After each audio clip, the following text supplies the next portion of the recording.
Tony, your blood is on her window. Your blood is on Kirsten's panties. I don't see how that can happen. This is the moment police have been waiting on for nearly 2 decades, when a cold case finally gets a name, a face, and a chair in an interview room. For years, Kirsten Hatfield's disappearance in May 1997 haunted her family and everyone who worked the case. She was only 8 years old, put to bed like any normal night. Then, sometime around 3 a.m., her mother heard a noise from the girl's bedroom. At first, it didn't sound like an emergency. Her younger daughter sometimes talked in her sleep, but one detail didn't fit. The bedroom door was shut, even though the girls normally slept with it open. By morning, the worst fear was real. Kirsten was gone. The house filled with investigators. They found small spots of blood on the bedroom windowsill. Outside, in the backyard, there was more blood on a tall wooden fence, like someone had climbed or lifted something over it. Nearby, they found a pair of Kirsten's underwear. Search teams spread out. Police knocked doors, followed tips, chased rumors. And then, nothing. No solid suspect, no clear trail. Months passed and the case went cold. Then, in October 2015, science did what time couldn't. New DNA testing hit on a match. The blood from the scene belonged to Anthony Palma, a man who lived 2 doors down. That's what brings us here, because once that match comes back, it stops being a mystery and starts being a confrontation. Detectives don't just want answers anymore. They want to hear him explain why his DNA is sitting in the middle of a child's bedroom and along the path outside. So they bring him in. They shut the door. They turn on the recorder. And what you're about to watch is the interview of a man who, for almost 20 years, managed to live right there in the same neighborhood, while everyone else was still asking the same question. What happened to Kirsten? I thank you for coming down here to talk to us. Well, you know, as a state employee, you know, it's something we have to do. Well, We have to abide by all right. Well, we appreciate law it. enforcement and all that. And here's where we're kind of bad. We're still looking at the Kirsten Hatfield thing, and we're going back and we're talking to a lot of people. And I know over the years, You weren't there the first time they came down, were you? you know, no, I was with Miller the last time I came to talk to you about the other deal. But you, over 17 years, I know in my life, I've changed a lot.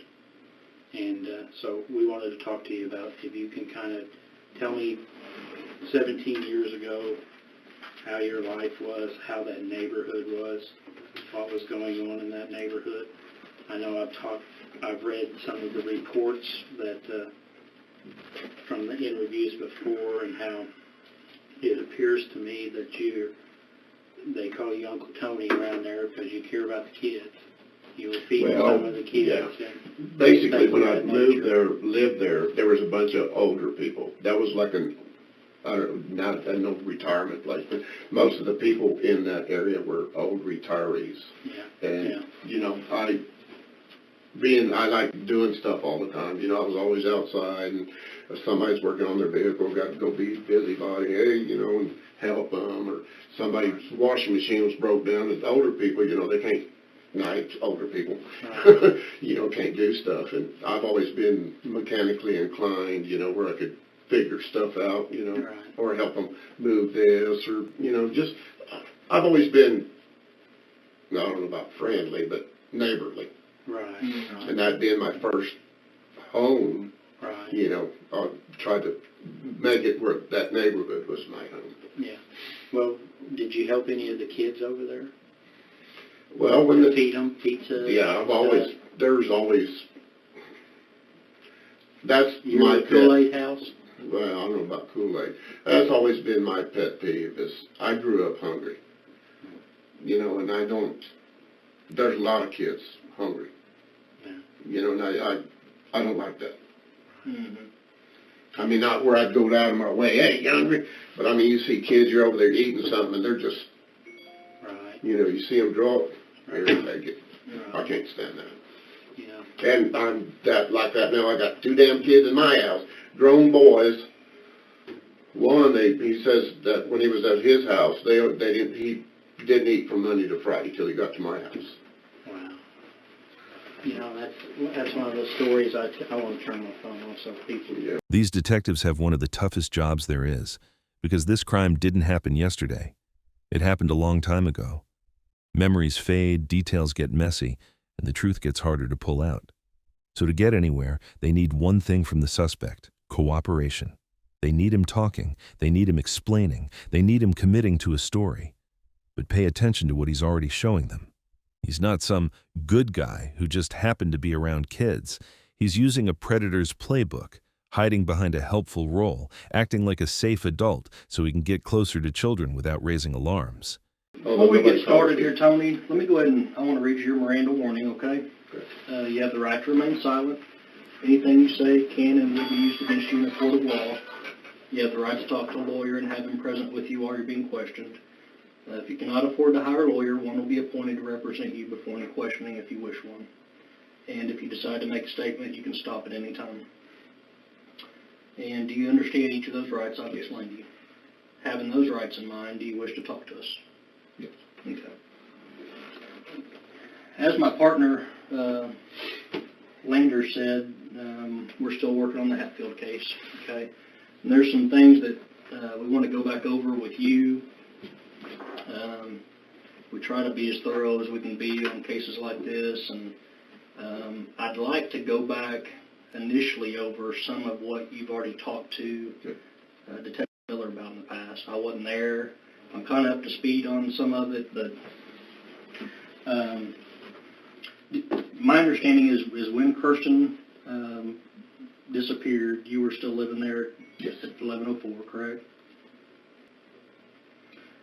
Do you mind just initially kind of take us back to 1997 and go back over that, maybe that evening before and into that morning when all of it all kind of started blowing up, and just best you can tell us everything you remember. And take your time. I know we're going back some years. Yeah, and I'm starting to get that old-timer stuff. But really the only thing I can really remember is afterwards, when, because it was just a typical day. Got off work, went home, had supper, watched TV, went out, because used to being a landscaper, my yard was my pride. Mm-hmm. Everybody wanted to play in my yard because my yard was nothing but Bermuda. I just had Bermuda grass. Sure. But not that they came over there, but that's what I did. I always worked on my yard. Mm-hmm. And back then you said you were working at the Capitol? Yes. So, okay. So you were very experienced at keeping the yard. Oh, yeah. I, got chemical license, all that. Mm-hmm. Yeah. Okay. You remember anything about the day or evening before? You said it was just a typical day. You worked all day and then went home. You remember anything unusual about that evening that stands out to you? No, other than what I told them about, seeing the white truck, in front of the white Chevy truck in front of their yard. Okay. Like I said, I didn't have anything to do with those people. Didn't know them at all. Okay. It's not like I went, hey, yeah, you got live girls. No, it wasn't nothing like that. Okay. I was outside working on my yard, either talking to the neighbors, or kid would come by, Tony, can you fix my bike? Stuff like that. Mm-hmm. It wasn't like I'd tell them to come over or anything. Mm-hmm. I wouldn't go to other people's houses unless, I was needed or something like that. But everybody just got, oh, Tony will fix your bike and blah, blah, blah, And I tried to make it feel like, that was kind of a safe place, Because I had Tristy at the time. She wasn't there during that time. But I had Tristy there since she was, small. And whenever she was there, the kids would come and play with her. And now, who is Tristy? She was one of my girlfriend's daughters. Okay. That stayed with me a lot. Okay. So you had a good bond with Tristy, I'm assuming? Yeah. Was she? And her mom, yeah. Who was mom? Mom's dead, unfortunately. Melody, I wonder which name she wanted to go to. Howell. Okay. How She old had is shoes Christy on. now? Grown, I'm assuming. Yeah, about 30. Okay. No, we don't talk that much anymore because everybody's into this computer stuff, and that's how they communicate. But my daughter was looking on her Facebook, and she'd send us a text that she was fixing to have or that I'm a grandpa. No. She had a daughter. Okay. You said you didn't know them. I'm assuming you're meaning Shannon and Kirsten? Yeah. Or And I couldn't even tell you how long they'd lived there. Okay. I was going to ask you. So you didn't know how long they'd been living there when this happened? And I going to think they hadn't been there very long. And tell me what you remember about that. Do you remember seeing them move in or anything? No. I'm trying to remember. There was a friend of mine lived in that house. I can't remember what his damn name is. But he had a janitorial service, Janny King. And I'd visit with him. I helped him put the fence up around his house. Helped him. In fact, his boy come up missing one day. Really? Yeah. He was like 7 or 8 or younger than that. And we went looking everywhere for him. We finally found him. He was under the bed. Went to sleep, crawling underneath the bed. But I mean, everybody was freaking. We had Midwest City out there, and of course, everybody in the neighborhood was out there looking. Me and him were, going up street, hollering his name, and then she calls, says, "Yeah, we found him. He's under the bed." That's usually where we start. You learn that early on in FTO school. Check all the closets, check out in the boat, in the backyard, in the shed. So you're saying this friend of yours lived at the house where Shannon and Kirsten lived? Right. Okay. And was that immediately before them, or do you know? Do you remember?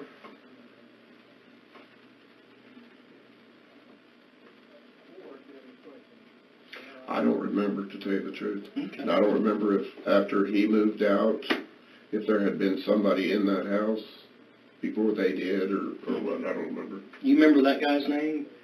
I know you said you didn't. William was his first name. Okay. I don't remember what his last name was. That's been a while back. And you said you helped put up the fence around the property, so we're talking about the The stockade privacy fence in the back? Yeah. Mm-hmm. So you and William put that up? Yeah. Plank at a time. That's the old school way. Yeah. Make it look nice that way. Stick at a time, yeah. Well, actually, we had to put it up twice because we had a storm come in and it blew one side all the way back down. So we had to go put it back up. Mm-hmm. We got him to finally put the metal holes. Yeah. Okay. So, had you ever been inside that house when that gentleman lived there, William? Well, yeah. Okay. And you don't recall his name, but he owned or worked for Janny King? I think he had a, what do you call it,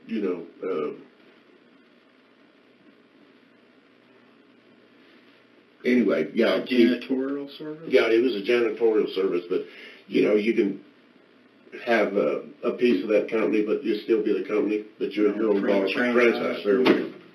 That's the critter I was looking for.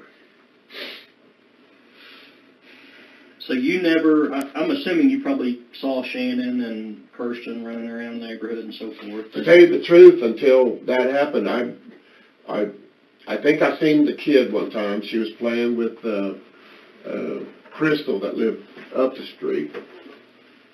But I don't remember. The detective reads Palma his rights, and Palma agrees to talk, which locks him into every word that comes next. Then they rewind to 1997. Palma immediately goes with, "It was a normal day." But notice what he does remember: his yard, the Bermuda grass, being the helpful neighbor, fixing kids' bikes. He's building the safe guy image. But when the questions shift to Shannon and Kirsten, how long they lived there, what he noticed about them, his memory suddenly turns vague. Detail where it helps him, fog where it doesn't. If it was in that time frame or what, I don't really know. Because like I said, I didn't pay no attention. Okay. Do you remember ever, giving food to Kirsten or talking to Kirsten? No. Was she ever at your house? No. Anything like that? Okay. No.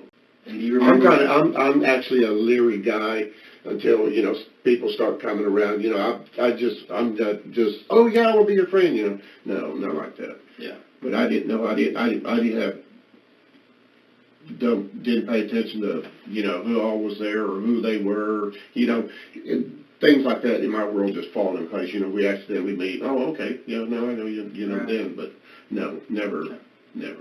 Do you ever recall helping Kirsten with her bike No. or anything? You don't No. remember any interactions with her at No. all? No, I know there wasn't any interactions. I didn't know them at all. And like I said, I don't even know how long they'd been living there until that happened. Okay. Because I was always, that was back when I was fishing. I'd usually come off of work, I'd load up my poles, go to Draper. And sometimes I'd stay there all night. Mm-hmm. But I'd always have, second jobs, after hour jobs, Mm-hmm. either landscaping or anything to make a buck. Mm-hmm. Okay. I'm pretty sure that Detective Miller talked to you this before, but am I correct that you said you had never been over there mowing for Shannon or No, working on never. her property or? Okay. No. Seems like that come up. Somebody thought you might have been mowing over there. No, he was asking, it's about something about a handyman, is what he was asking me about. Okay. Well, do you remember ever mowing over there or No. anything like that? No. Okay. While they lived there, do you remember ever being in the yard, the front or backyard for any reason? Okay. How about in the house? Nope. Okay. And So there was never any time No. that Shannon asked for your help to No. fix this or that or mow the yard for me or... Okay. Just tell you the truth, the only, and I didn't even recognize her when y'all showed me the pictures of her. Mm-hmm. That was the only time I could actually say, okay, that's, I met her once afterwards. She was going up and down the street and, she was still looking for her kid and, I met her once. I gave her some money so she'd have gas money so she could keep doing what she was doing, Was this like in the days after or Yeah, talking a long days time? after. Let me bounce back a little bit. We got off a little bit off track.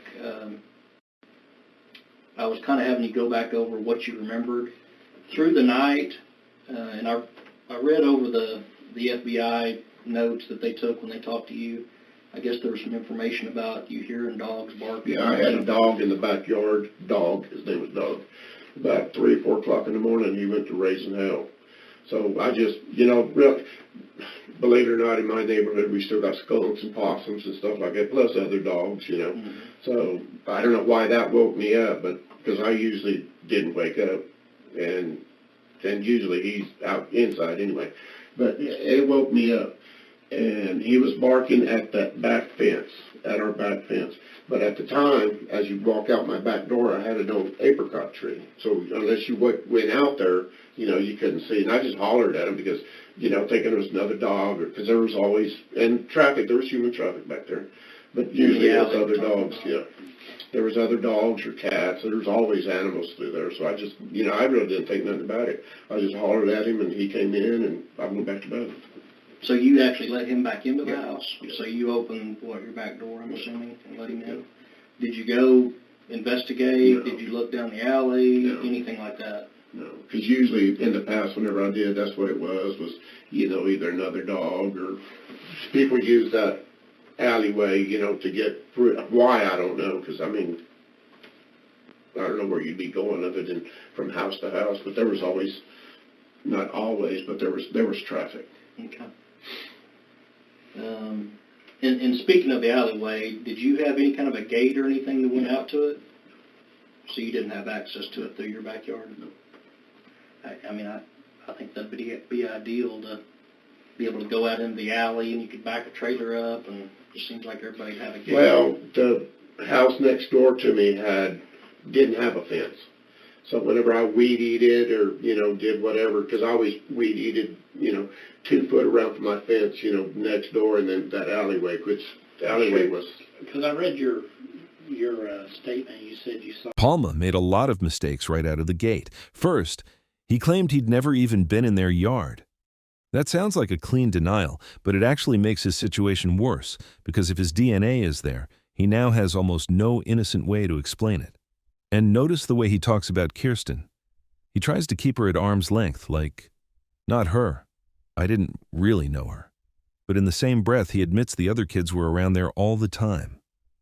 That's a problem for him, because if the neighborhood kids were frequently in that yard, then it's completely reasonable that Kirsten would have been there too.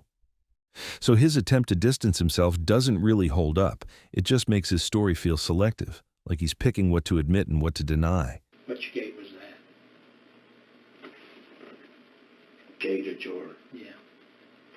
You didn't have a gate on the back or on the side? Did you have a gate on the side of the house? Yeah, we got a gate. Well, it's a gate, but no, it wasn't a door. Okay. Anything else that night after you let dog back in? Did anything else occur that you remember? No, I went back to bed, being done. Okay. And then when did you first become aware of Kirsten was missing and all that was going on? Well, the next day there was all that activity, and I asked the neighbor across the street what was going on. They said they couldn't find Kirsten, and I didn't think nothing about it, you know. I went to work, and then I don't remember if she called me or I called over there or what, and they said they was wanting people back, you know, because they wanted to go to our houses and blah, blah, blah. So clocked out and came back home. Do you remember what time it was that you clocked out, came back home? Was this morning? Was this afternoon? It was probably mid-morning, something like that. Now, who was the friend that you were communicating with? It was, and I don't know what her name is. Y'all showed me a picture of her. Okay. I think y'all showed me a picture of her. Anyway, of her husband, Don. Is this the Holseys, Tiffany Holsey and Don Holsey? I guess, No? yeah. I'm not sure if Mr. Holsey is Don or not. Did you have somebody had called me, said that we were wanted back at our house. Okay. So I came home. Okay. And then what happened? I just sat there.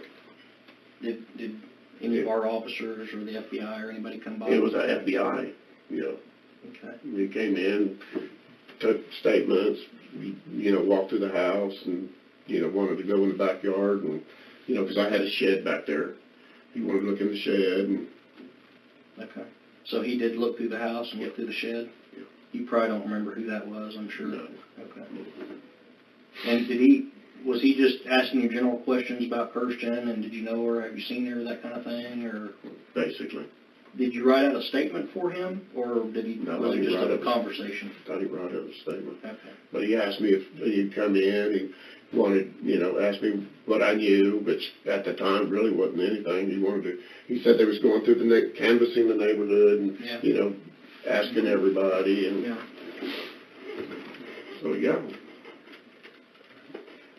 17 years ago, Tony, were you experimenting with any drugs? No. Never did? No. I drink beer. That's it? Just drank? I drink beer. But As far as drugs, no. Was Kirsten ever one of the kids that you had seen, or was there any talk in the neighborhood about her being mistreated or abused or in need? No, because like I said, I had no inkling that they even existed until after that. Until I didn't after know. that, Yeah. you had never seen her or anything? Maybe like that? once or twice and didn't think nothing about it, you know, just another kid. Yeah. Okay. Speaking of 17 years ago, who all was living there at your house back then? Just me. Okay, so you lived alone. Do you recall, were you dating anybody? Did you have a girlfriend? Me and Mel, years. For years? And you said that was Melody Howell, right? Yes. And what's her daughter's name? Tristy. She's got two daughters, Tristy and Robin. Tristy? Mm-hmm. T-R-I-S-T-Y? S-T. Robin. And Robin? Robin. Did you say S-T-I? No. Or Y? Okay. Do you know what Tristy and Robin's last names are? Tristy's was Howell at the time. Robin was married, I think, at the time.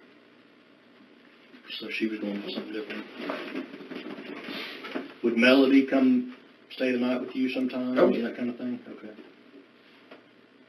But she didn't live there full time? No. But she, like I said, she passed away about 4 or 5 years ago. Yeah. That's not good. As far as other people you hung out with back then, do you have any good friends or anybody that you associated with in the neighborhood? Or Oh, in the neighborhood? No. No. Okay. How about just generally, like who were your friends, best you can recall back then? Basically just people that I worked with. Okay. Up there at the Capitol? Right. No long lost pal from school or anything? Yeah. I guess you moved off from New Mexico and left them there, didn't you? And I'm not the kind that goes to a bar. You know, if I'm going to drink, I drink at home. I mean, I know I've met a lot of people, but... So you would drink some, but didn't experiment with drugs, didn't do marijuana, anything? No. Did they drug test back in them days? At your work? Well, they always hung that over on us, you know, but we never had got UA'd. Okay. So it was kind of the threat. Yeah. There were some I wish they would have. You ever had any trouble with the law on you? Oh, yeah. Before? Years ago, first-degree burglary and assault and battery with a dangerous weapon. I think I told your partner that. Really? Back when I was a dumb kid. How long ago was that? I was, I think, fixed to turn 18. Oh, so you were just a boy. Yeah. And all about it, my girlfriend. Where was that It's Walters, Oklahoma. Oh, okay, up in Cotton County. Yep. And you were When I got out 18? of Job Corps, they found me a job there in Walters as a diesel mechanic. Is that what your training was? Actually, I was training At for the auto Job mechanic, but they found me a job as a diesel mechanic, and the counselor at Job Corps, he made some deal with the government that if the government or the employer would pay half the wages, they would pay, you know, for OJT. Right. Uh-huh. So it was a pretty good deal. Yeah, it was. I'm surprised that you didn't stay with that. Those diesel mechanics make some money. Yeah, but it's hard work. Or is it? It can be harder than weed eating. Yes, they can too. Some of them parts weigh, heads for one of the Versatiles was probably 200 pounds, and you got a tire about that high, and you got to get it up on that, get it, you know, on the block, and then you're torquing stuff at 240 foot-pounds, you know, laying on your back, and it's hard. In the last 17 years, Tony, have you changed much? Is this how you were 17 years ago? Just a hard-working man? Yeah, that's basically it. Yeah. Okay. I've changed older-wise, but no. I'm not the same person I was 17 years ago. I've matured a little bit. I wish I could say that. Life changes people, you know. As you get older, you start recognizing things that you could handle differently than what you. Mm-hmm.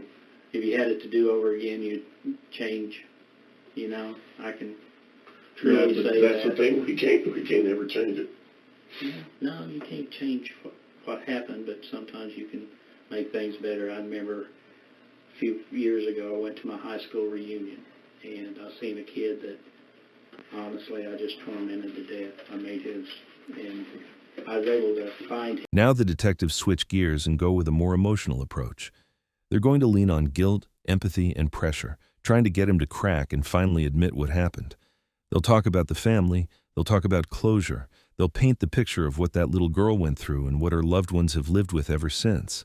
The goal is simple. Make it harder for him to hide behind a story. Let's see if it works. Very mature back then, and, you know. Well, it's good for your own self-respect, too. It is to get it out. And I tell you what, the weight, and I don't know why God had put on me a burden of guilt. I don't want to use the word guilt, but I really felt like after I did that, I had a new outlook. And because I picked on him, but I also got picked on too. You know, every kid does. And it helped me deal with my tormentors and forgiving them and realizing, because I came from a poor family, I was white trash, lived in a trailer park, you know what I'm saying? Yeah. I didn't have the nice clothes, and I had 2 pairs of blue jeans and PF Flyers. Remember PF Flyers? If I was really lucky, I got some, but Point Was that being, shoes or jeans? no, PF Flyers were black and white tennis shoes. They were the Okay. first ones that you ran, that you could run really fast. Well, when I moved to California, my problem was, whenever growing up, I had crooked feet. Right, And the only thing that would fix that was cowboy boots. right. So when I moved to Delano, California, I was the only kid in my school who had cowboy boots. I imagine. Yeah, it wasn't They all fun. had sandals and Tennis shoes. tennis shoes and all that. But I felt very fortunate to be able to, that he was at this reunion. And we were a small class. There was only about 50 of us, so we all knew each other. And he was dirt poor like me, and which made it even worse. I should have been picking on the rich kid. on the rich kid, but I didn't. But point being that I really felt a lot better about it, and even now after, that was my 25th high school reunion that I was able to do that. He still picks on me though, so he really hadn't changed his But ways. see, Once a boy, always a boy. but see, he He asked for it. next week he's gone fishing. The week before he was gone fishing. You get to go fishing Yeah. for a week? Don't I call it discourage him, vacation. because when he's gone, Do whatever you want to. it's all right. It's my therapy. It's all right. Actually, it is therapy. It's very good therapy. It is, because I'm like you. I work. That's all I ever known was to work. But now my wife doesn't understand that working is therapy too, especially. Well, I've always suffered from depression back when I was a young kid. So, and that always seems like working, I guess, gets your mind off of whatever it is you're thinking about, or whatever. So that's all I do is work. It gives you a sense of accomplishment too. That's one thing we really. Especially when your folks tell you that you ain't worth a shit, you'll never amount to yellow beans and blah blah blah blah blah blah. Yeah. I know. Showed you, then. Is Still not that, is that how you grew up in a tough environment like that? That's a shame. I remember my dad. I wrestled and went to state, and Dad never saw me wrestle. And I asked him about it one day, and because it bothered me for years, and he goes, "Well, I never discouraged you from doing it." And that hit you. And he goes, my dad would, because down there on the farm, Pa, he was a rough man.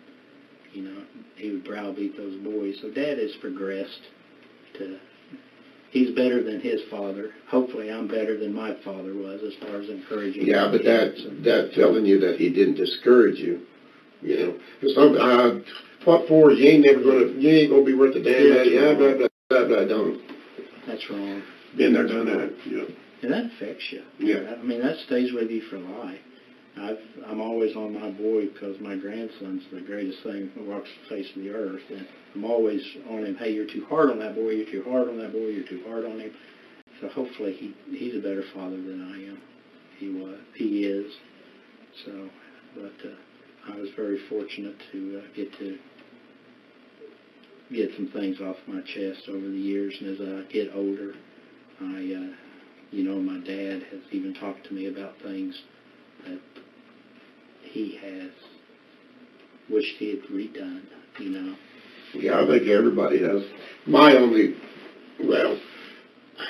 only thing that really, and that's probably getting completely off the deal, but when I left Walters, when I got in trouble with Walters, I was going out with an angel. Good woman, huh? My biggest mistake. Yeah, I fucked up big time. Did you? That's the only time I can really say that I fucked up. Lose your temper? Well, yeah, that's basically what had happened. He was picking on her, and I had, like a dumb kid, had to go do something about it. Well, not necessarily a dumb kid. Sometimes men got to do. Well, now, there's other ways of doing stuff, but. And of course, I've been drinking. Right. That's not the best decision-making No. process. Conducive to great decision-making, believe me. I was telling my partner as we was driving out to your work that I was 16 years old and we'd cut school, and back then, that's where we went drinking. Dirty Bird. Dirty Bird. Did you ever lose any jewelry out there? No, but I put my Mustang in the ditch out there, and I shouldn't have. And I tried Like I to was hide telling it. them, I've probably found 200 gold rings since I've been out there. Wow. Wow. That's awesome. Do they wash up on the bank with current and waves, or do you think they get lost there? Well, they get lost and then they get covered up, because of the wave action, and then the wave action uncovers it again, and then you have to be at the right time at the right place. Yeah. So every time, after the wind's blowing, I check my shoreline. Because I hate glass in the water. Yeah. That's another one of my pet peeves. Yeah. Stepping on that.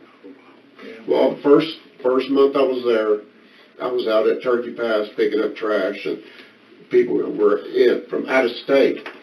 Kid goes in the water, what's the first thing he does? Steps on a damn rusty hook. Mm-hmm. And after that, I thought, no. So every day, I'd go out there and I'd have a couple 5-gallon buckets, and I'd fill them suckers up. I figured, I'd do that enough, I'd get it all. But you don't. You'd be surprised. You get out there and you have it spotless. Next day, next swim, like nothing ever, you never did that, nothing. Yeah. Yeah. Hey, to get back to what we're here about, you've been living there all these years since Kirsten went missing. I'm curious about your thoughts on what happened, who might be involved, that kind of thing.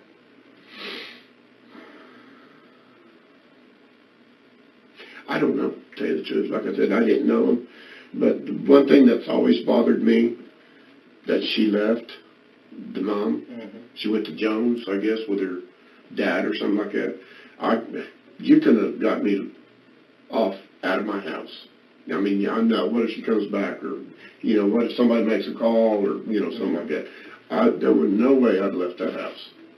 Mm-hmm. That's the only thing that bothers me. Yeah. So you felt like she shouldn't have left, huh? Yeah. Yeah. Did you ever, at any point over these years, or back when it occurred, have any knowledge of what happened, or know who was involved? No. Were you in any way involved? No. No. So you're not responsible No. for Kirsten's disappearance? No. Didn't play any part in that? No. Like I said, didn't know him. Didn't have, like I said, I just barely, might have seen her once, twice, playing with the kids, but other than that, I didn't know him. What, just out of curiosity, what do you think the motivation was of whoever did this? Why would this have happened? Well, then I couldn't have told you, but after, over the years, and hearing the rumors and this and that and the other, it always boils down to drugs. I heard that she was on meth and cocaine. The conversation drifts off track for a minute, but the detectives don't rush to pull it back. They let him talk. And that's not because they're losing control. It's strategy. If they cut him off too fast, he shuts down. But if they give him space, he starts filling that space with details. And details turn into leads. That's how they catch things like the drug use. Information he probably didn't plan to hand over, but it slips out because he's rambling and trying to stay ahead of the questions. And that's the danger for him. The more he talks, the more chances he has to say something that doesn't fit. Sometimes the real story shows up in the side comments, not the direct answers. It was the same thing. She said, she'd been over there, that night, and they got lit up. So apparently she did get lit up because, if somebody did come in, wouldn't you have heard it? I don't know. So but I know does that some mean people. that she left Kirsten home alone, you think? Or I don't know. But I'm sure she did. But I don't know. Like I said, I didn't know. And I really didn't pay much attention to Don and his wife.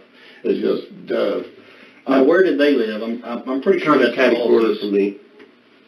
Straight In White across the House. street? Not straight, just catty corner. A little White House, catty corner for me. Okay.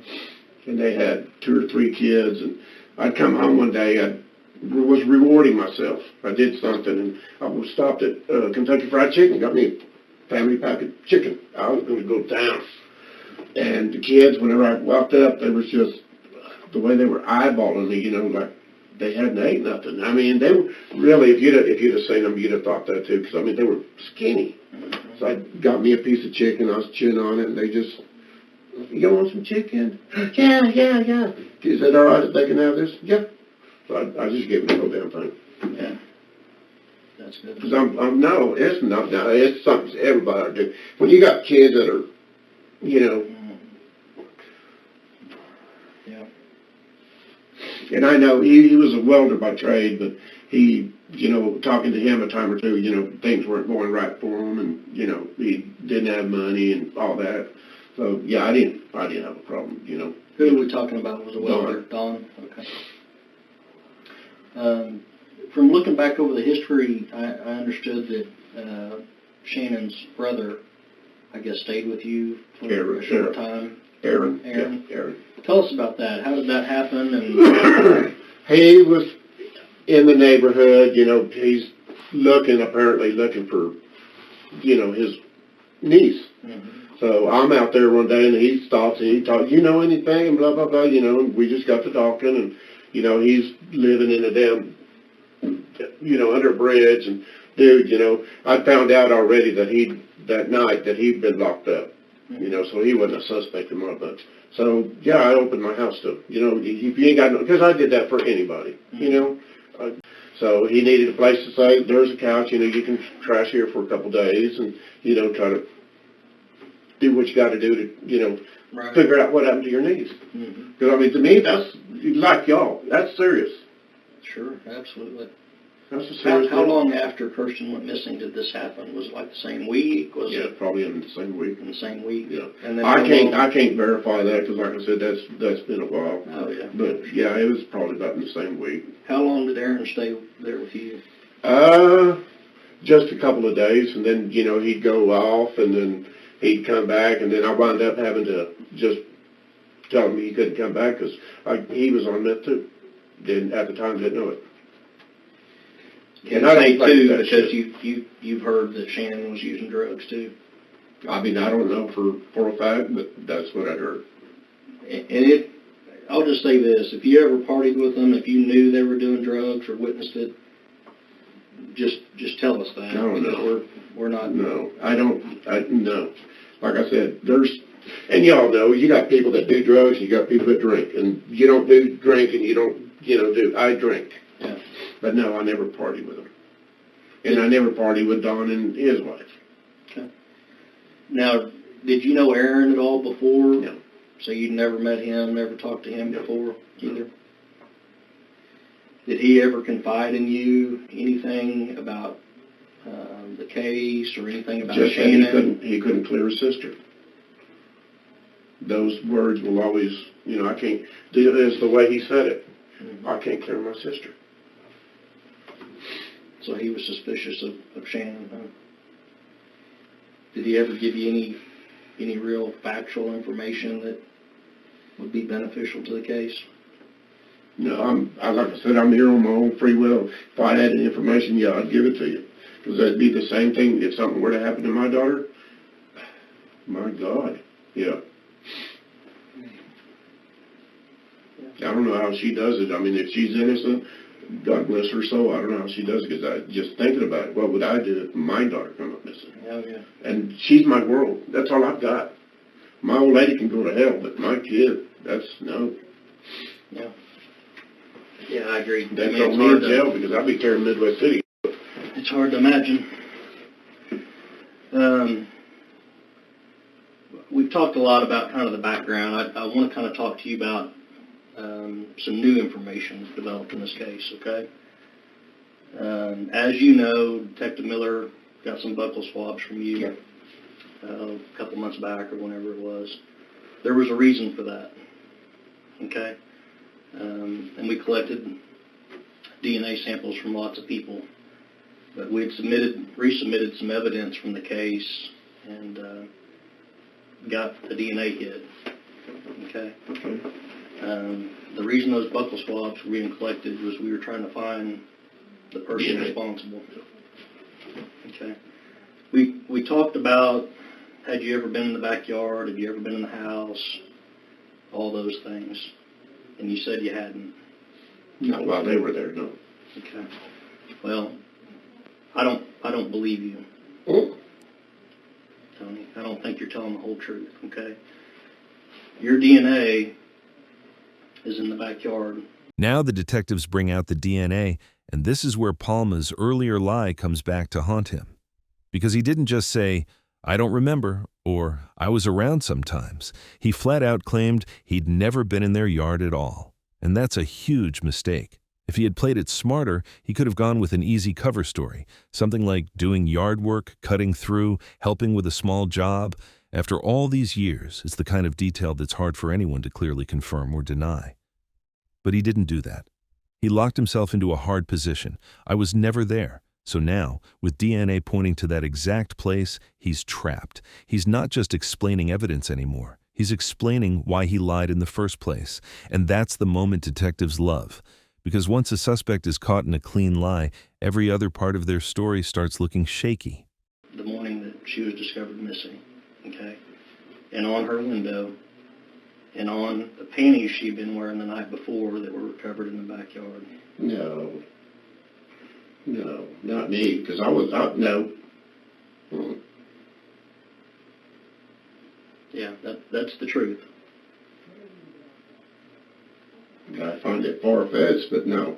Because I don't know, I didn't know him. And maybe you didn't know him, Tony, but we need And to... I didn't have no business over there at all. That may be also. What we need to talk about is what you were doing in that backyard that night and what happened. We need to get to the truth of I what have happened. no idea what you're talking about. Were you there trying to help Kirsten? No. Like I said, I didn't know anything about them people at all. Nothing. Nothing. Never met them. Never said hi, bye, nothing. Well, here's our problem with that, is how did your DNA get there then? Don't know. I mean, is this something that's gone on, Tony, that is this one of those things from 17 years ago that a split-second decision has haunted you for 17 years? I don't know what y'all are talking Were about. you there to help her? No. Like I said, I have nothing to do with them people. Nothing. I didn't know them at all. Okay, so how did your DNA I get have on? no idea. Tony, your blood is on her window. Your blood is on Kirsten's panties. I don't see how that can happen. Well, it happens when you're injured in some way and your blood gets transferred to her window and those panties. Yeah, here's and it what gets I left think behind. happened. I think you were there to help. No. I wasn't there, period. So how did your blood get there? I have no idea. Tony, you were there. This is scientific evidence. It's not a debate. It's not anything that can be argued. And here's the point where I really feel you're a good guy. I mean, you've worked 29 years at a hard job. You came up rough like I did. Came up poor. Yeah, but that's beside the point. I had nothing to do with any of this. But here's the thing. I don't think that was your intention. You're going to have to explain this. I If don't you were know there, how I do it. if you were there, if you were there because you heard her yelling for help from your backyard, and you go over there to see because you knew that her mother was a meth hand, that she was probably at home alone, and you went over there to help, No. and you went to the backyard to avoid a conflict with the mother, and you was just going to take care of this little girl because just like you, growing up, you didn't want her being treated that way. That's how understandable things become. You know, I could understand that, but I don't understand how you're getting my DNA. Maybe. Well, exactly. How was your blood there? I have no idea. Well, I wasn't there at all. We weren't there either. All we have is this, the evidence that was collected. I didn't collect it. It was collected 17 years ago, Tony. But it's there. And we have to deal with this. And you're saying you were never there. No. There's no reason it should be there. No. It's not helping your cause. What's going to help your cause is to explain to us how it's there. I Because the don't have a clue. Because the fact it's there is the gorilla in the room. Now, if there is a reasonable explanation as to why you were there, and you were there to help Kirsten. No. You were there for, you had a relationship with Shannon. No. Never knew her. You were there as a peeping Tom or something of this nature. No. Then those are explainable. Yeah, I understand that, but no. Never there. Never there. Never there. Can't give us any reason No. why your blood would be there. No. Tony, the worst thing you can do for yourself right now in this position is lie and not be truthful. I'm being truthful, dude. No. I don't know how, I can't explain that, why that y'all are finding this. Well, your blood is in that backyard the morning that she's discovered missing, okay? This is your chance, Tony, I understand to that, but explain what happened. Maybe you didn't mean no. for whatever I was happened to not happen. there. You were there. You were there. Was There's you no in doubt a about depression? Was that a period when you were going through a depression and drinking and getting depressed, and you don't remember until later what actually occurred? I don't even think I was drinking that night. To tell you the truth, I might have been, but I don't think so. And I was in bed. And So I'm this pretty isn't sure the- I don't sleepwalk. This isn't a deal where you got drunk the night before and actually went through with some urges you had, No. whether you're attracted to little girls No. or whatever your I've thing never might been be. attracted to little girls or little boys. This is the moment where the detectives really start to pressure Palma. They try the hardest to get him to confess to being at the place. Well, once again, how is your blood there? I don't know. Do you not believe me when I tell you that we have your DNA? No, I don't. You don't believe me? Okay. And I can show you the. No, I'm sure you could. FBI. If that's with that, but I don't know how that could have happened. Well, there's I more. wasn't there. There's more to this story, Tony, and that's what we're hoping to get from you today.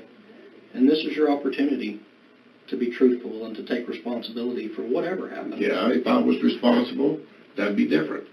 Okay. Well, with that said, were you there and somebody else was there and actually took her and maybe you left I your was DNA not behind? there. I'm not into little girls, and I'm not a window peeper. Okay. Well, is there some other explanation for why you were in that backyard that night? I wasn't in that backyard. I don't know how my blood could have been there or what. I know I went to bed. I know when the dog woke me up, I didn't go out my back door. I let dog in, and I went back to bed.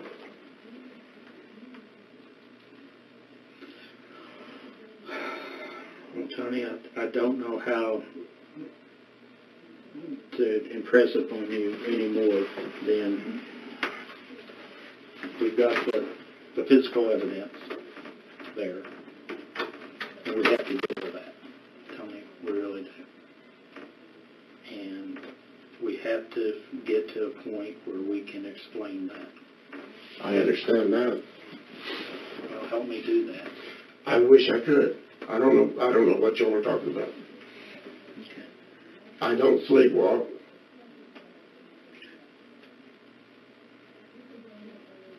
Tony, I think that you've been living with this a long time. And I think Living with what? with what happened. And I think that it's one of those things, Tony, where you're scared, but I think there's some verses that says, at some point everything is known. And I truly believe that.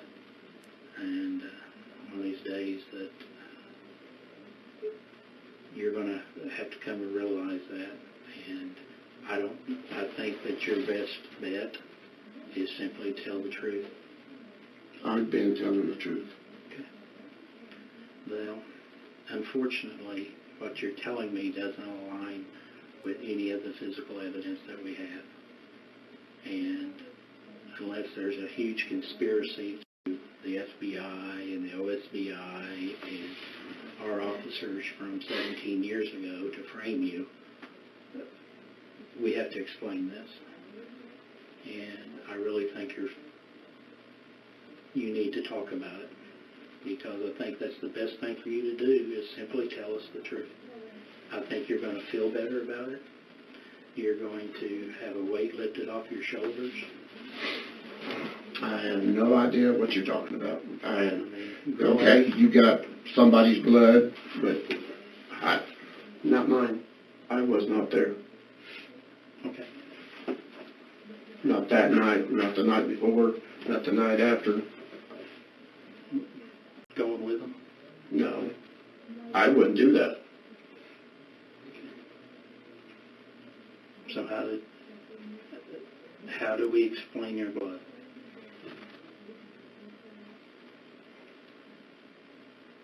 I have no idea.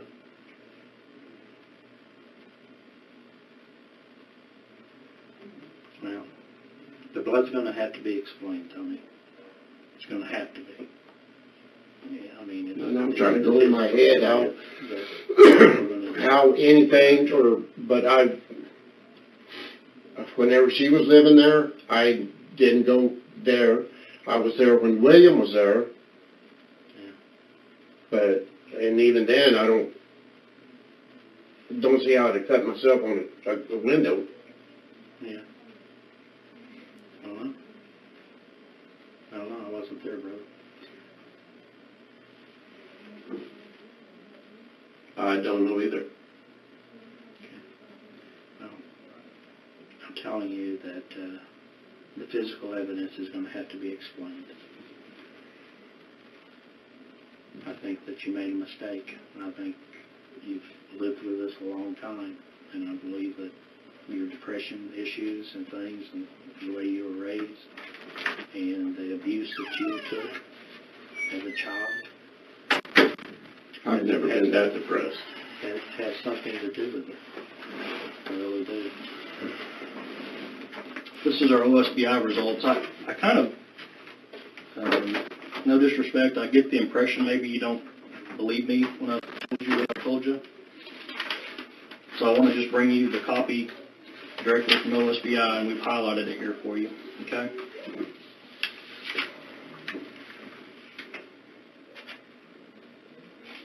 I just want you to understand that this isn't a bluff, Tony.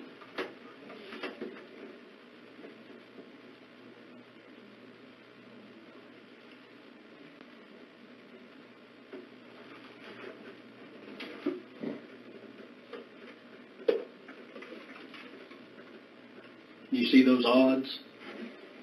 Those odds, I can just tell you that from my years of experience, I've never seen at that level, which means this is your DNA. Okay, this is your blood, Tony. Okay. Don't know. Here is, that's Kirsten's panties that her mom identified that she had on that night. And that's where your blood was found, as well as on her windowsill.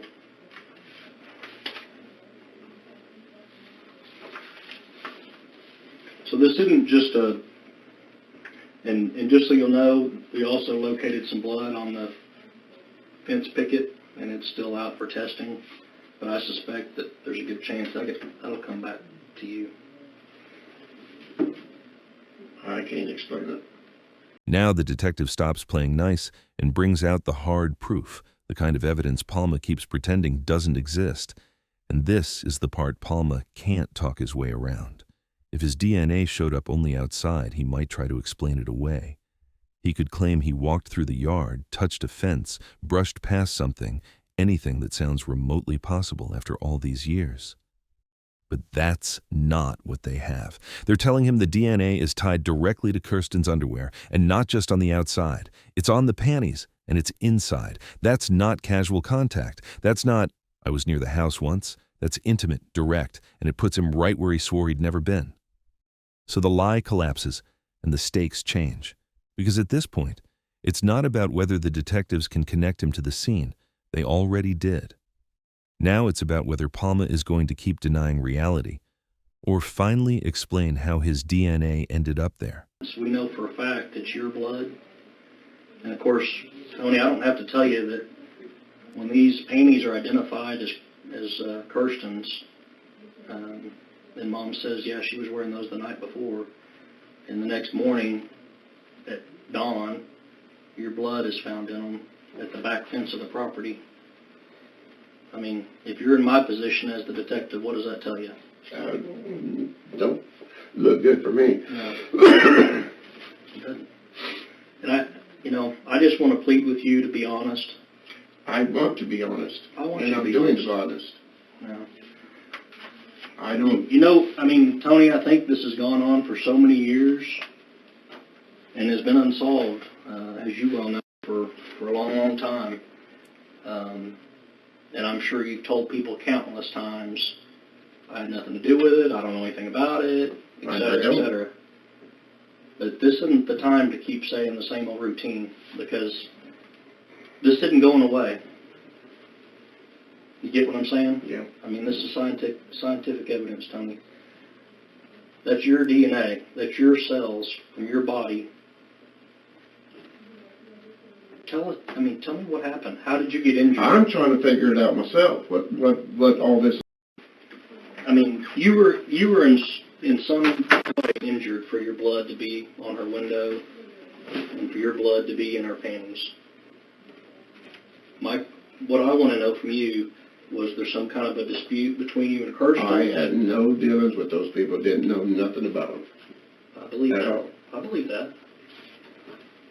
But I also believe that this is your DNA on her window sill and your DNA on her panties in the backyard. I don't doubt that you didn't know them, that didn't take this away. This isn't going anywhere. And we've got to get to the truth of the matter. I mean, for you to sit here and say, I've never been in that backyard and I wasn't there, it's a lie, Tony. That's not the truth. Yeah. It's not the truth. And I got to believe, if I can speak frankly, you seem like a good guy. And I know if I'd made a mistake like that, and we all make mistakes, we're all sinners, but I got to believe this has been bugging you for your entire life since it happened. If it doesn't, then you're a cold-blooded killer, Tony. Is that what you're telling me? I ain't never killed nobody. Okay. So you're telling me what happened that morning or that night hadn't been bothering you all these years? That's not me. Was that the alcohol, or were you experimenting with something else? I don't do drugs, and I don't know. I'm still trying to fathom in my mind what my blood. Yeah. I was nowhere around there, didn't know them people, didn't have no dealings with them people, didn't care about them people. Tony, this is your I understand, opportunity. okay. You can sit here and say that same crap over and over. You and I both know that's not the truth. No, the truth will have to come out. I don't understand this. The truth is what needs to come out. Yeah. And you're the only person that can do that. You're the only person that can bring Kirsten back and let her family have a proper burial for her. You're the person that can help do that. You made a mistake, Tony. Okay, you made a huge mistake. Do what's right now. Take responsibility for what happened and help us get Kirsten back. Can't help you. Don't know. I don't understand. You said that's not me, and when somebody says that to me, what it says is I wasn't in my right mind. I was under the influence. Wasn't in the influence. Like I said, if I had a beer, I might have had two. I went to bed. I always go to bed. I'm a 10 o'clock bedtime guy. The only reasons here lately I haven't been going to sleep is because I have to have a treatment. And I wake up every 2.5 hours, 3 hours, take treatment, go back to sleep. I have nothing bothering me other than breathing problems. So your conscience hadn't been bothering you for all these years? No. Let me ask you this. Your wife told us that every year on Kirsten's anniversary that you're upset about it, that you go through a phase of being depressed and upset about it. And the reason that is, it's on the news, and yeah, how do you feel about it? Well, yeah, I'm going to be upset. I mean, it's a missing child. The detectives use an emotional approach to pressure him into confessing, and there's a sense of guilt or remorse in him. The detective notices it. But I mean, as far as me, what day is this? No. It's not just a missing child, Tony. It's a missing child with your blood on her windowsill and your blood on her panties. So should that affect you? Absolutely. Yeah. And that tells me you're human. That tells me that you have a heart and you have a conscience. But you're not showing it, sitting here and denying that you've never been in there. I don't know anything about it. That wasn't me. That's not the truth, Tony. This is the time to get this off your chest. Yes, but I don't get it. Now, you need to think about that, because I'm just telling you, when all this gets presented to the judge and jury, I understand. Do you think anybody's going to believe what you're saying? It's not on me. No. Nobody's going to believe you. I just... Because it's not the truth, Tony.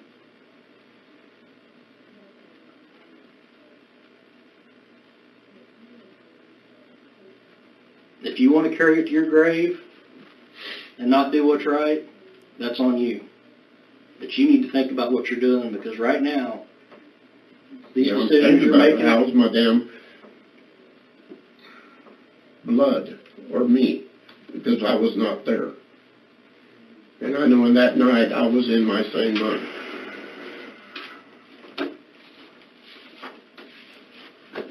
Did I read that? Did you ever do it? Yeah. I don't understand it. Well, it's pretty clear. Yeah.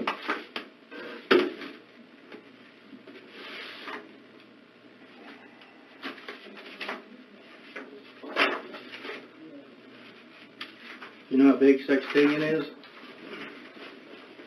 No such thing. Huh? No such thing. Too big. Yeah, it's too big. I mean, you can line people up from planet Earth all the way to the moon.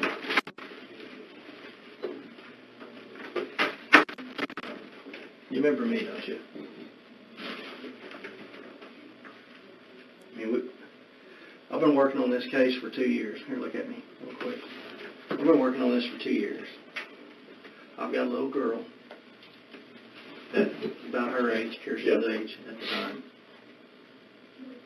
And this case is all I think. This case has taken over me, and I can imagine. It's all I think about, you know. And I told you earlier on, you know, all the cases I work is crimes against children cases. So my whole life, I go home, I have kids. I come to work, I deal with kids, you know. And you seem like you said in our past, you know, conversations we've had, all you do is you care about kids. You take care of the neighborhood kids, and you got a heart just like me. That. Yeah, and that's what we're trying to figure out, Tony, is how is your blood, your DNA, get on it? And you were there when I took your sample from you, right? We had an unknown male profile, DNA, on her panties and on her windowsill.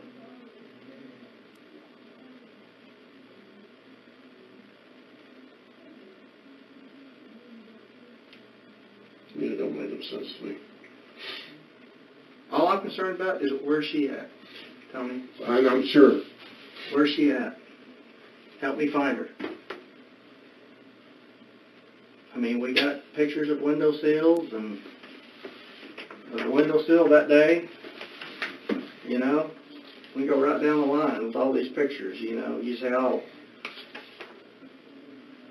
I mean, everything. Of course, today it's a totally different ballgame. There'd be 500 pictures of a windowsill, and it's all there. I mean, did you figure out the prints?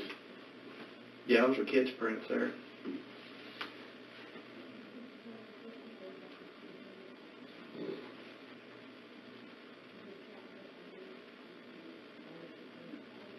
I was not there the day before, that day, next day. I know. Have you talked with the FBI since the last time you and I spoke? No. Okay.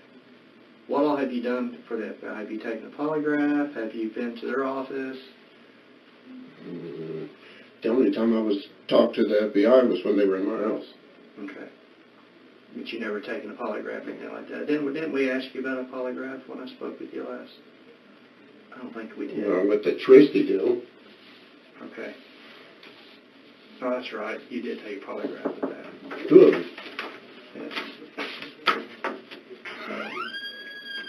Yes. But we need to figure this out. Yeah, you do. But you're my key. You're the only one that can help me, Tony.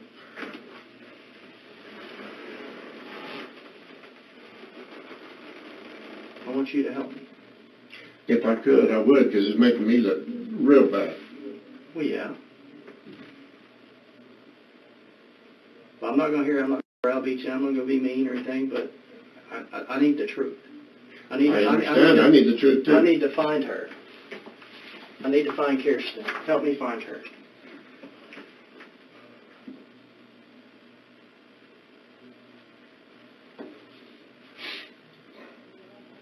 I can't help you. Was there somebody else involved? I can't help you on that either. No, I didn't help anybody or help myself take this girl.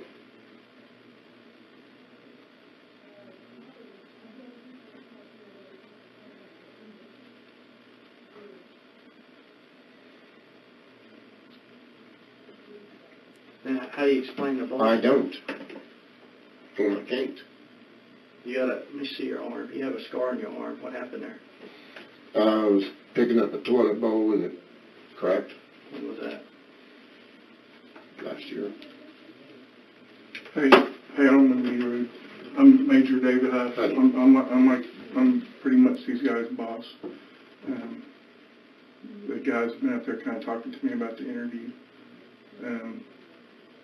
What do you say? Let's take a break for just a minute. I don't want you getting upset at us. We really are trying to get to the truth, but I don't want you getting upset with us. Take a drink of water. We'll just relax for a minute, okay? We'll just take a deep breath. All right. I know. Can I go outside and smoke a cigarette? Yeah, come on out with us. You're gonna have to go with us, though, okay? Okay. Yeah, I understand. I want to make sure we don't have any juveniles out here. Hold on just a second. Yeah, hold on just a second.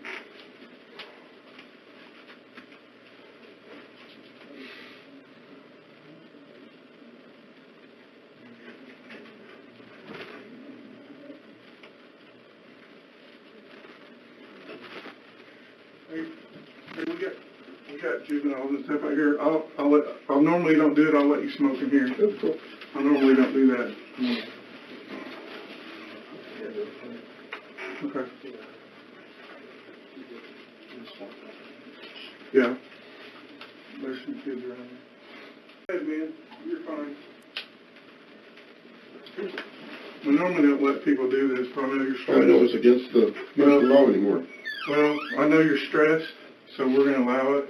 Well, I smoke 3 packs a day. Do you? Have since I was 12. I can't explain this.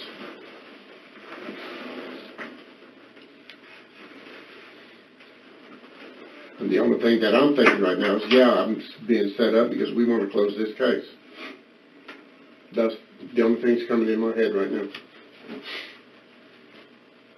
Seriously. Okay. Well, I understand what you're saying.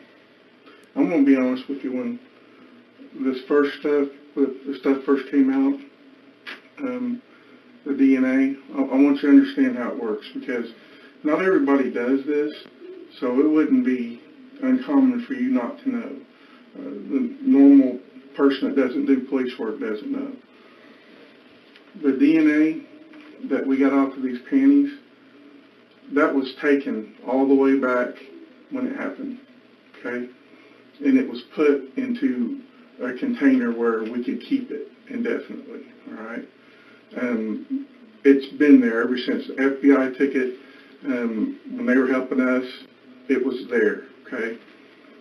We had what was called an unknown DNA sample. We knew that it was human DNA, we can tell that. That's true.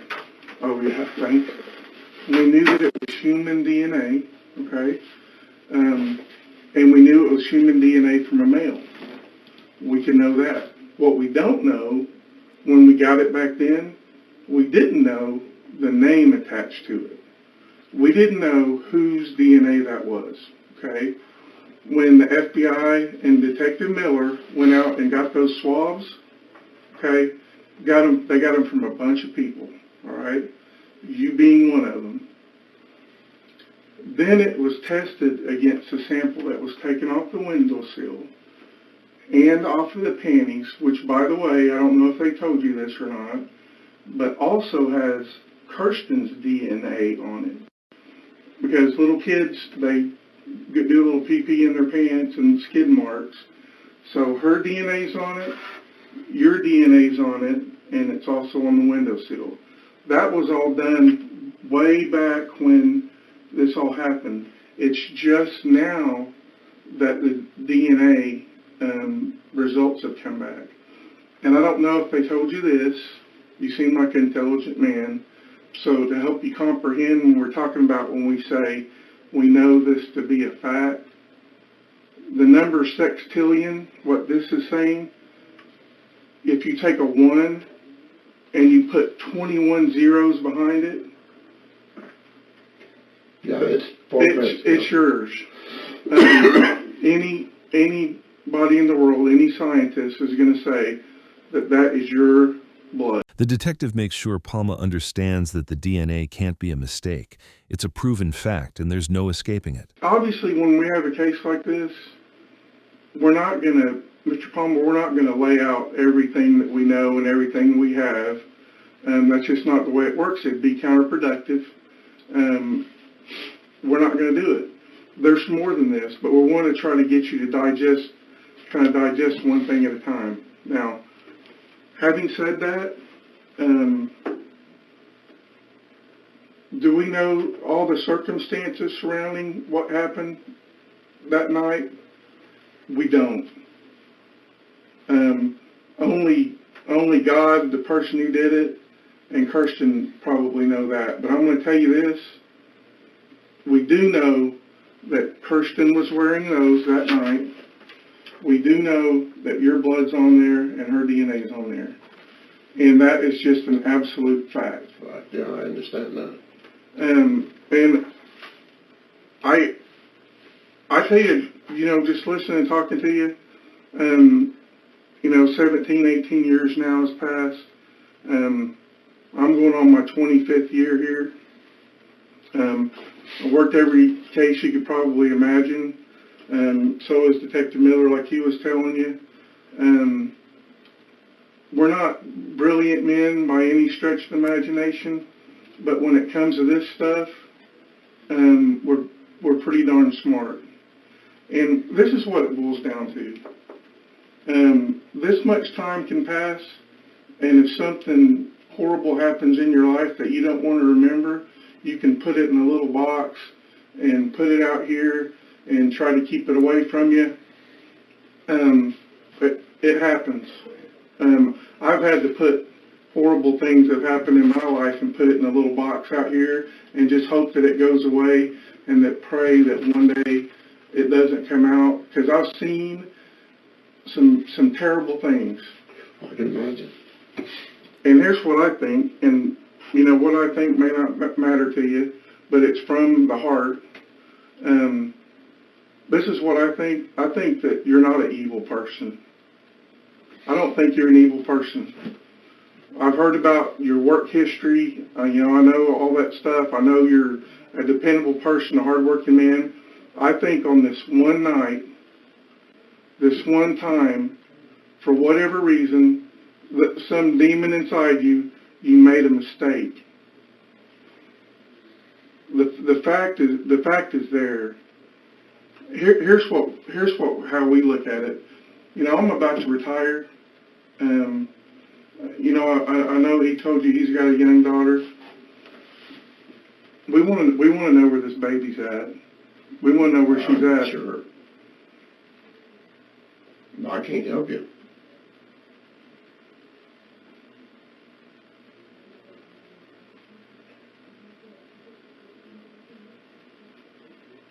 don't understand any of this.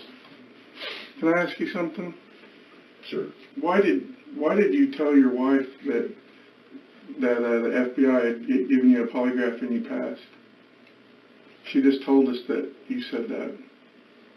No, I told her that y'all had gave me a polygraph, but it was, excuse me, for something altogether different, for the Tristy deal. I got 2 polygraphs that day. Okay. So you think she just misunderstood? Probably.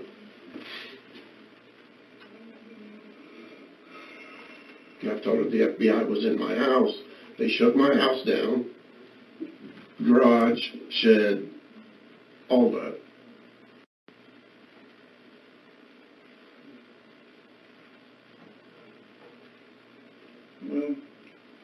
Well, And the only time this comes up is when she asks about it.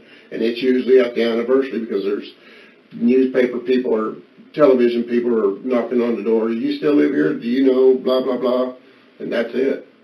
Who all still lives around here? You've lived there the longest, right? As far as I know. But There's no one that still lives there that's there back when you were there.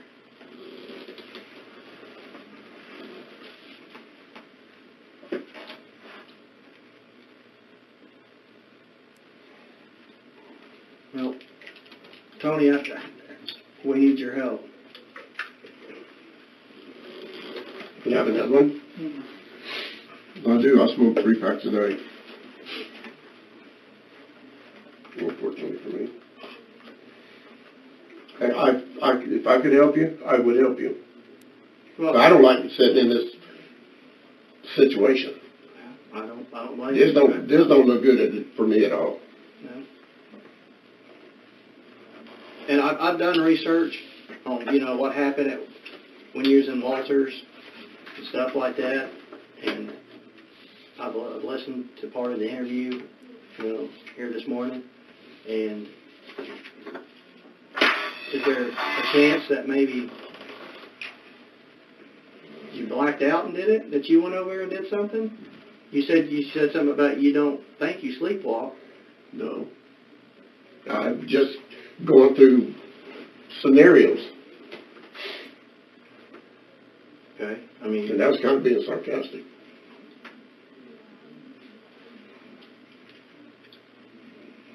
Well, Detective Miller brings up a good point. I mean, from what we've read from the report that happened there in Walters, that was a pretty horrific deal that happened. Yeah. And it kind of shows that it's somebody that can lose it. Yeah, I was For a whatever. stupid kid that was drunk. And I still pay for that. That'll never go away.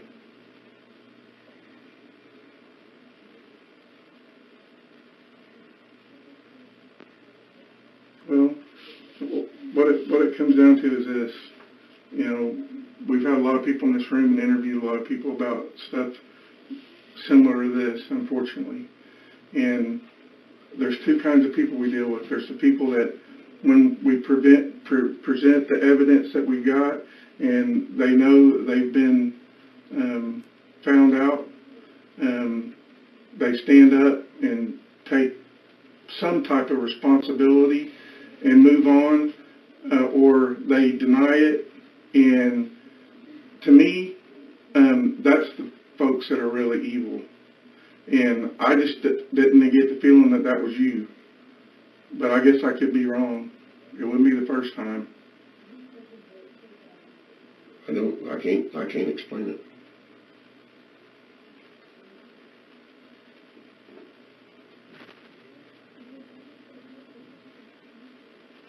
And I'm still sitting here thinking, April's Fool, y'all come up with April Fool. 'Cause that's... no, not something this serious. No, there's no April Fool. Where do you think, if someone the person that did do this? At this point, it's very hard and unlikely to get a confession out of Palma, but at the very least, they want to recover the body. Where would they take her and dump her at? Or if they would? Couldn't tell you. I mean, I watch all the cop shows and stuff like that, or what I do watch, and there's no telling.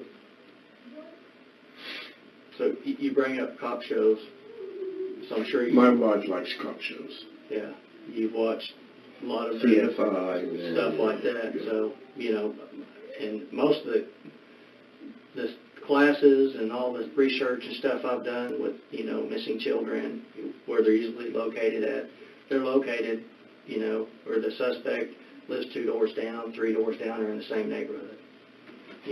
So,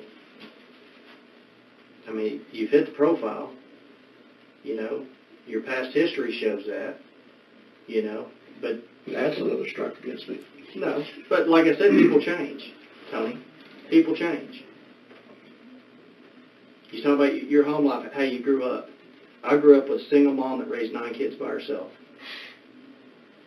and I'm about the only one out of my family that's graduated school, that has a successful job. Oh, People tell me you can't do that. You're a piece of crap. and I showed them that, no, Right. it's not about anything like that. I was not sexually molested or abused. I was hated, but I found good in this. He taught me some shit, and that's helped me, go through my life. I know some stuff. I know carpentry, I know mechanics, I cuss him to this day because he hated me. But Jack of all trades. that didn't turn me into a monster And because I was hated. Yeah, and I don't think you're a monster. I think this is just one time something happened and it went a little too far and something had to, an accident. Actually, I'm in shock is what I am. Like I said, I am still thinking y'all going to say, yeah, well, but this is just a joke, or not a joke, but trying to get me to say something or... I'm not here to lie. I'm not lying to you about anything. Like I told you from the get-go, my job was to investigate this case and to go out, and I guarantee you, there were probably 30, 40 people that I went out and I got swabs from, just like you did on that day.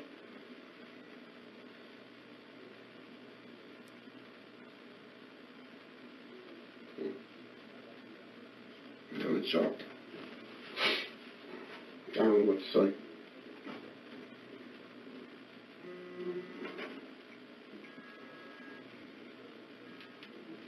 Well, Tony, you're the last person to touch her. You're the last person That's what it to says right touch her. there. That's her panties. You're the absolute last person that touched Kirsten.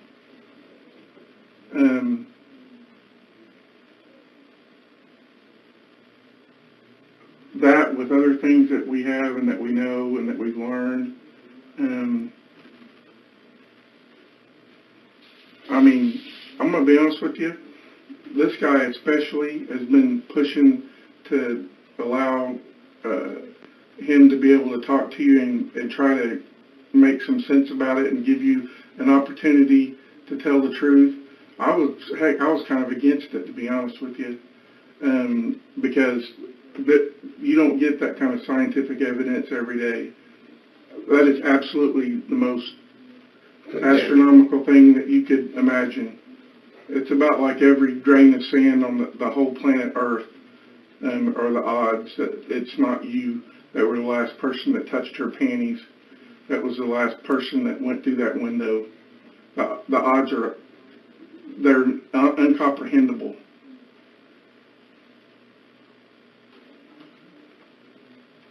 So is that the way it's going to be, Tony? Is it going to be a deal where till the day you die you're going to proclaim my innocence? Yeah.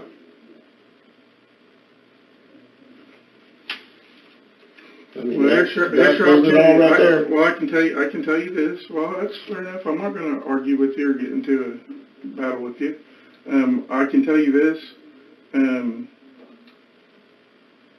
Everything that we were going to do here today and everything that you were going to tell us is going to go into a report. It could either be a report saying that he manned up and had some remorse, or it can be that it's that evil person that we were afraid of. And that's up to you. That ball is totally in your court. But it's going to read one way or another. And that's up to you. Because it goes from us to the district attorney and then to the court. So it can read how you want.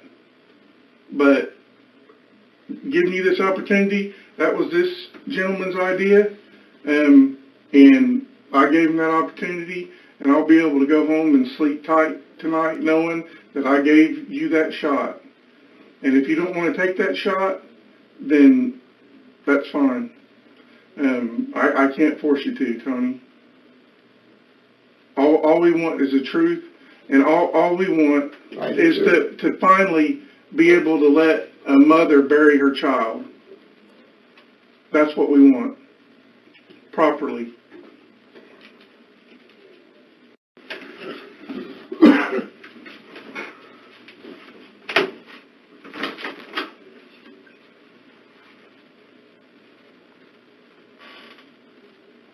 We want her to be able to I understand.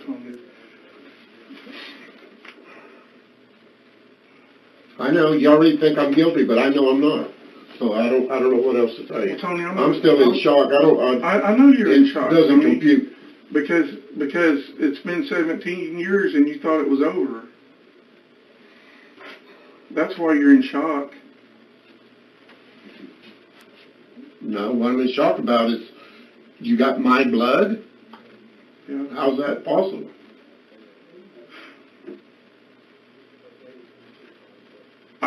I can't tell you that, but I can tell you that it is absolute. It is absolute. There is no maybe. There's a possibility. It is absolutely 100%.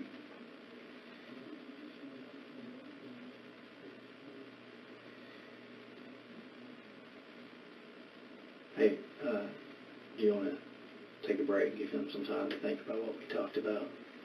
Do you have any more? Do you have any more to smoke? Not yet. Go ahead and smoke for a minute. Let us go out here and talk. We'll get your head together. We'll give you one more opportunity to think about what I just said.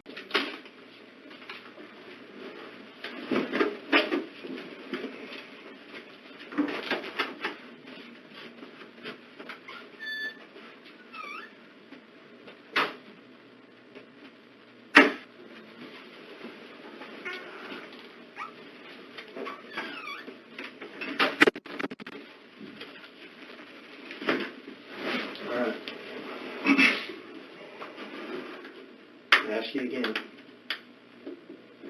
Where's she at? I can't help you. Okay, I want you to understand too, and you probably already know this, you're not leaving this room I today. understand that. And you understand that it's probably going to be quite a while that you're going to spend in jail. Just because we don't have a body doesn't mean that we're not going to be able to charge you with anything. I understand I've got that. enough evidence against you. But, go ahead. Tony, there's an arrest warrant in that deal signed by a judge, and it's for murder. And judges don't sign that unless there's probable cause. And to be fair to you, okay, you're not going anywhere. You're being charged with murder. And here's the deal I want you to remember. Right now, we're interviewing every one of your family members. You can probably hear it in the next room. We're already at your house. We will have backhoes, ground-penetrating sonar, cadaver dogs, the whole 9 yards. No. We was laughing about that yesterday. What's so funny about that? That if y'all were to ever go in our backyard, well, I got dogs and cats and pets everywhere in that backyard. I don't know what the hell we was laughing about that. We was watching something on TV. Like where you bury them? Or animal show. Well, So we're not going to find, and this is your opportunity because, I mean, You ain't gonna find Kirsten Hatfield in my backyard. or on your property anywhere. No. Where did I find her? I don't know. Did you black out and you took her somewhere and dumped her? I didn't get her. Who did? Well, what we're going to do is we're just going to, we're a person that has no remorse, and that's the way the report's going to read. Yeah. Because what I'm seeing from you is you could care less if we ever find her, and Yeah, I did. you could care less. Just put a cigarette out for me. Turn around for me. Put your hands on your back.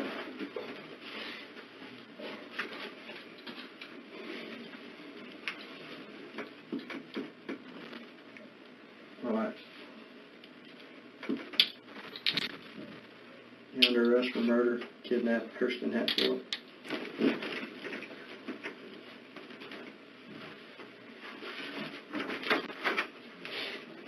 A month after his arrest, Palma tried to cut his wrists. He was rushed into suicide watch in October 2017, where officers kept a close eye on him. Then the case went to trial.